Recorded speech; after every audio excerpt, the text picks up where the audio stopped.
in a family business setting, especially where it is a cross-generational family business, the founders are saying, hey, you've come with Harvard and you think Harvard is going to run the business. We have been, I know we've had this conversation. This business paid your fees.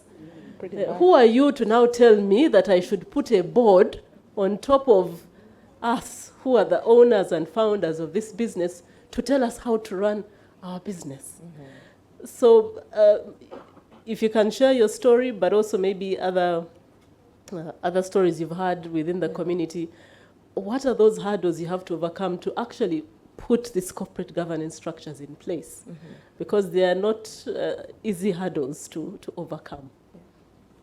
Thank you, Jackie. But I want to make sure that before we leave this room or this particular discussion, that we promise ourselves that we're going to change our mindset about how we look at corporate governance. Mm-hmm. I keep hearing cost, pain. Please, we need, especially the boardroom masterclass, needs to debunk this myth. Because, like I said in my initial remarks, it is because of the way people are looking at it, like through that lens, that many people don't then embrace it. And it has, this connotation that it is expensive, that it is, for sure you will have to be humble, they will have to be, giving up some sort of control, And I really do believe if there's one thing that we should at least have as an objective, is to influence the changing of people's view on how corporate governance should be looked at and how it should fit into our thinking process for anyone who is looking to grow their business. I think I want to touch on something before I come to the hurdles, specifically around, still on my family business Crest Form, and the reflections that I have, spent a lot of time, looking back and thinking, how could this have changed, right? And just to give you a quick history, Crest Form was actually initially registered in 1984 by my late father. Unfortunately, he got shot somewhere around 1986 and left the country for about a year. So the actual operations were postponed, and so we only really started operations in 1987.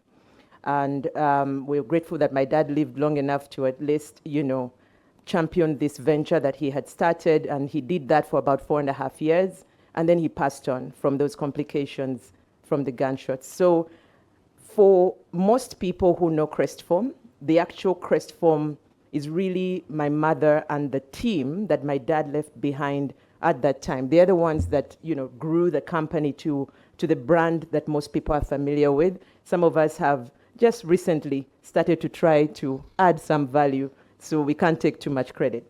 But I will tell you that when I think back to that inception, and I think about, again, what I mentioned, the opportunity cost. Let me tell you what 1987 looked like. For those, me, I'm old enough to at least have a sense, we were importing a lot of products from Kenya. And also, those who were players in the manufacturing sector were very few. There was a handful. So there was, I would call them the pioneers in their sector. So you will hear of, the Mulwana Group, you'll hear of the Madivani Group. Those were pioneers of their individual sectors. And what that actually meant was that this was a virgin market. Because remember, you're coming from a low base. So you're starting off from, and it's just growing. And we went through explosive growth as a country in the 90s. Now, why am I taking you back to that point? So we are starting, 1987, Crest Form starts, and let me tell you, when I say my parents minted money, I am not kidding. It is true. Anybody who dared to be a business person in the 80s and the 90s, the competition was just not there. So, what it really meant was you were just growing with the economy, and it was just a virgin market. So we would even sit back, my family would tell you how customers had to come. They would queue for mattresses, in terms of traders, wholesalers, and we, the champions of these sectors, really had the world at our feet, literally. But I would argue that is exactly the time corporate governance should have kicked in. Because had it kicked in at that time, then there are certain things that we just did not do for a long time. Something as simple as strategy formulation. What is our vision? You know, my parents, when they got into this, initially it was to put bread on the table, you know, literally. You're like, this is what we do and we need to pay school fees, you know? And if we if we could go back in time and actually switch on that corporate governance tool, I shudder to imagine what the world would have looked like for us. So the first issue is I really do want SMEs, because most SMEs are in sectors where either there is, it's either growth sector, there's maybe fewer players, or, you're entering into a place as a pioneer. And sometimes you get carried away, which is where we got. We got carried away with the initial success. The money was just coming. We didn't have to do anything. We just had to show up. Literally. Just show up, put on the lights, and life is good. But we forgot to understand that those who have done, business classes, there is what we call a life cycle of business. There's the early stage, and then you sort of move into the maturity of that industry. So if you have the right advisors, then you will start to actually plan ahead, because you will know that this success I have today, first of all, it's going to attract other people. How am I going to make sure that I am ready when that time comes? What is it that I need to be doing now strategically to position for that? And then you talked about all the other aspects of risks. We came to realize much later on that we left money on the table. That definition, it is so big, you can't imagine. We left money, we had leakages that we had lived with actually for a long time. And in fact, we know this. How? Because the people who worked for us, when we look at lifestyle audit, you're like, wow, I guess I built that too. Wow, I also built that as well, So those risk aspects, and of course they start to bite you later now when you get into the competitive world, because now the margins are full. You remember when you have the world at your feet, you're literally getting margins of, I don't even want to tell you, but it's big margins. It's like literally like 50% profit after tax, literally, like north of even. So, but now that shifts quickly as the sector matures. So, yes, if there's something I want to impart on others by sharing some of our stories, some of us who have gone through a couple of decades, and actually look back and say, we really left money on this table. We really left. That for me is, what a disappointment. I don't know how else I could put it. What a disappointment. So coming back to your question around hurdles. So yes, when I came in 2015, actually came October 2014 and then transitioned February of 2015 to managing director. And actually, to be honest, I am probably one of the most reluctant second generation players ever. I had no intention of coming, absolutely. I can assure you, my mom begged me for 4 years to come back. Part of it was I was actually very successful. I had done pretty well for myself. I was actually in charge of strategy for Cummins on the African continent. I was hopping around first class, moving from everywhere, from Morocco, you name it, Egypt, you give me a place. I had projects. I had people reporting under me, Americans even. I was doing pretty well. I was being paid in good money, serious money. I didn't even know what to use my money for. It was a lot.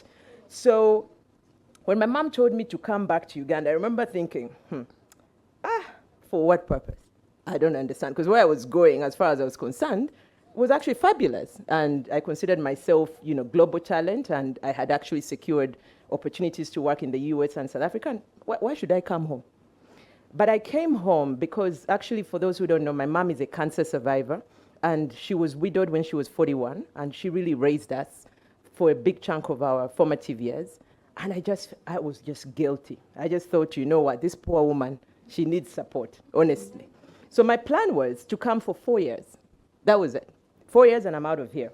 So then I fast forward, I come in and, I have a plan. And it was, I had the plan, 90-day plan. We had read the books, everything. And as for those who might know, we had the fire. So I was baptized by fire, like literally. I lost, I think, 6 kilos in 1 week. My assistant used to beg me to eat something because we were just running everywhere. And, people would tell you, what is your your plan, and you're just running. MPs are running around you doing all sorts of things. But it was difficult. And, coming out of that experience of that fire and just thinking about how did we even get here, I wanted to go back to, what I needed to transition to. And so I immediately realized that I needed help.